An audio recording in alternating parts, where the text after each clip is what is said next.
आणि रात्री सुद्धा जागत राहून आपल्यालाच आपल्या देशाच्या स्वातंत्र्याचं रक्षण केलं पाहिजे हे सांगण्यासाठी आज आपण मध्यरात्री इकडे जमलेलो आहोत। आणि मला खात्री आहे ज्या एका जल्लोषात ज्या एका उत्साहात आपण सर्वजण तिरंग्याला वंदन करायला आणि आपलं स्वातंत्र्य दिन साजरा करायला आलेला आहात, कोणी किती प्रयत्न केला तरी आपलं स्वातंत्र्य हिरावून घेऊ शकणार नाही।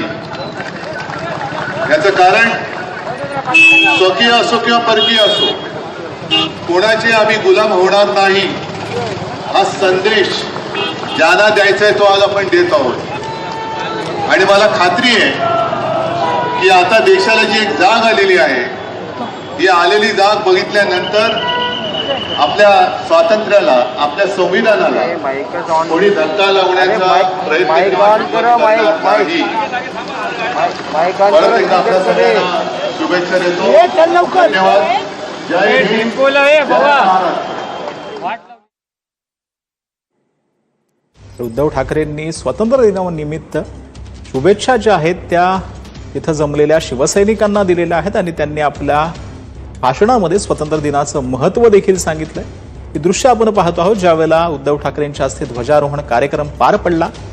शिवसेना भवनातली ही दृश्य आपण पाहतो।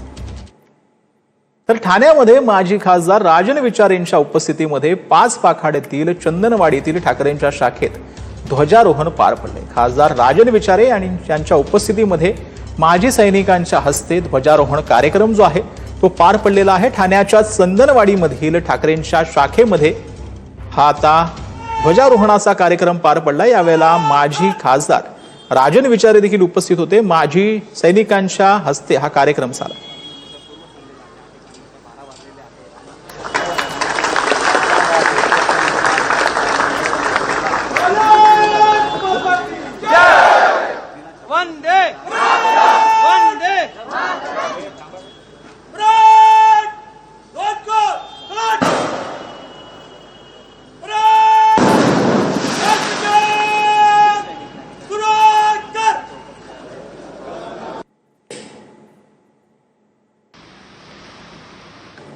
तर दिल्लीमधली आपण दृश्य पाहतो आहोत। दिल्लीमध्ये स्वातंत्र्य दिनानिमित्त ही विद्युत अशी रोषणाई करण्यात आलेली आहे।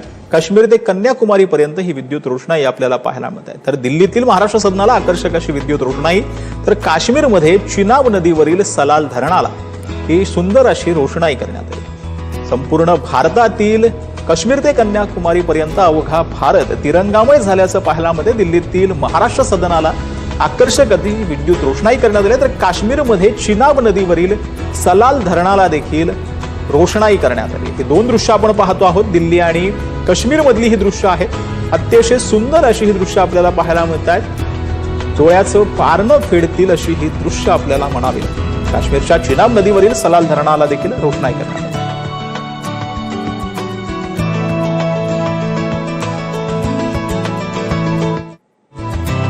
तर महाराष्ट्रामध्ये देखील ज्या इमारतींना ऐतिहासिक महत्व आहे अशा ऐतिहासिक महत्व असलेल्या इमारतींवरती देखील तिरंग्याची रोषणाई करण्यात आली। मुंबईतील सीएसएमटी स्थानकाला देखील विद्युत रोषणाई करण्यात आली। इंग्रजांच्या काळामध्ये ही वास्तू उभी राहिलेली होती आणि अतिशय ऐतिहासिक महत्व जे आहे ते मुंबईच्या सीएसएमटी स्थानकाला आहे आणि तिथं देखील ही विद्युत रोषणाई करण्यात आली। तर जिथून संपूर्ण महाराष्ट्राचा कारभार हाकला जातो अशा मंत्रालयामध्ये देखील आकर्षक अशी विद्युत रोषणाई करण्यात आली। स्वातंत्र्य दिनानिमित्त ही विद्युत रोषणाई करण्यात आली। ही दोन दृश्य आपण पाहतो आहोत। मुंबईतील सीएसएमटी स्थानकात देखील विद्युत रोषणाई आणि मंत्रालयात देखील आकर्षक अशी विद्युत रोषणाई पाहायला मिळते।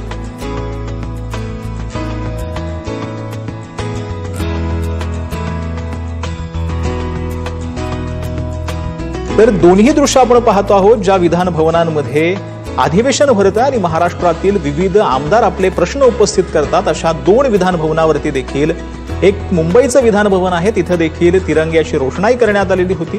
सुंदर अशी ही रोषणाई आपल्याला पाहायला मिळते। तर नागपूरच्या विधान भवनात देखील जिथे हिवाळी अधिवेशन पार पडतं तिथं देखील तिरंग्याची विद्युत रोषणाई करण्यात आली।